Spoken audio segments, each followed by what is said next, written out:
अब मजलिस आई है, अब हम बोलेंगे और तुम्हारे बाप को भी सुनना पड़ेगा। दोस्तों, अगर एक ताकत बनकर अगर खड़े रहे तो कोई चीज नामुमकिन नहीं है। जिस जमात के बारे में कहा जाता था कि ये सिर्फ हैदराबाद के उतनी एक जमात है, हैदराबाद के बाहर इनका कोई वजूद नहीं, कोई पहचान नहीं, जब निकले, जब लड़ने के लिए मैदान में उतरे तो नतीजे कैसे होते हैं उसकी जिंदा मिसाल आपका ये बेटा, आपका ये भाई खड़ा है, जिसने जब औरंगाबाद शहर से मजलिस इत्तेहादुल मुस्लिमीन के टिकट के ऊपर इलेक्शन लड़ने का फैसला किया तो वही बातें सामने आई, वही बातें लोग कहने लगे कि नहीं, ये मजलिस आई है महज वोट काटने के लिए, ये जीत नहीं सकते, ये किसी को हराने के लिए, किसी को जिताने के लिए आए हैं, इनकी सेटिंग हो गई। हमने अपनी आवाम से कहा कि इतने सालों तक हमने उनकी सुनी, वो जैसा कहते थे हम करते थे। अब मजलिस आई है, अब हम बोलेंगे और तुम्हारे बाप को भी सुनना पड़ेगा, सुनना पड़ेगा तुम्हें, क्योंकि इतने सालों तक तुमने इस कौम का सिर्फ इस्तेमाल किया है। आज हम अपने अधिकार, अपने हक की बात कर रहे।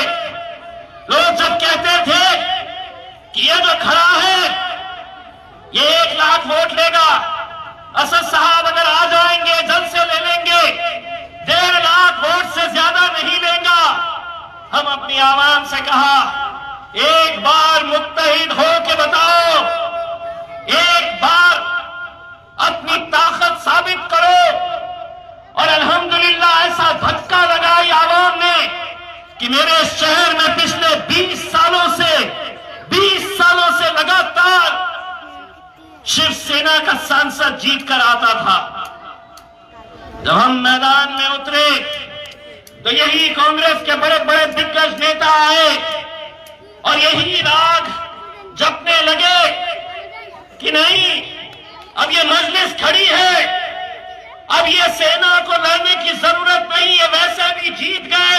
हमने अपनी आवाम से कहा, एक धक्का लगाओ, ऐसा धक्का लगाए कि 4 लाख वोट हासिल करके 20 साल की शिवसेना को हमने वहां से उखाड़ फेंका और मजलिस का झंडा हमने हमारा लहराया। अगर हम ये औरंगाबाद में कर सकते थे तो ये अहमदाबाद में क्यों नहीं हो सकता है? आप लोगों को मुझे असदुद्दीन अवैसी साहब की तरफ से ये गवाही देनी होगी। आप लोगों को असद साहब को एक पैगाम देना होगा, दोनों हाथ ऊंचे करके कि असद साहब हम तुम्हारे साथ हैं, असद साहब हम तुम्हारे साथ हैं।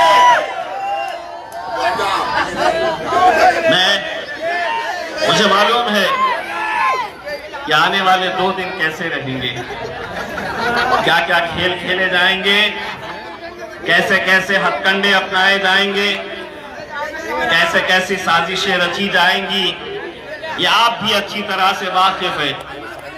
साबिर भाई बता रहे थे कि गुजरात में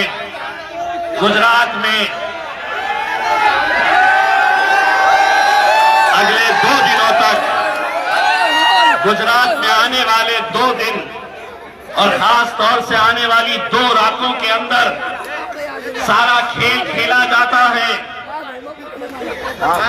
सारा खेल खेला जाता है, पैसा फेंका जाएगा, कीमतें लगाई जाएंगी।